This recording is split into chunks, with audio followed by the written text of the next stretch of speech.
Hello friends, you must be wondering, why is it that my desktop is blank? There's no icons. Actually, there's icons. And now the only challenge, the only trick is they are hidden. Today I'm going to show you how to hide and show desktop icons.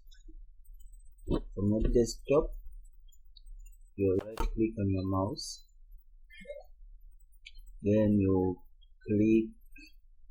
look for view, then you click on show desktop icons. As you can see, desktop icons are shown right now.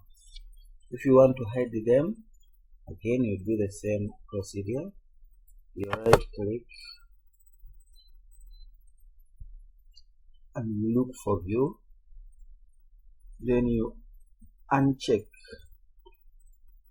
the show desktop icons. Okay, that's it guys, it is done. That is how we show desktop icons and hide them. Thank you for watching.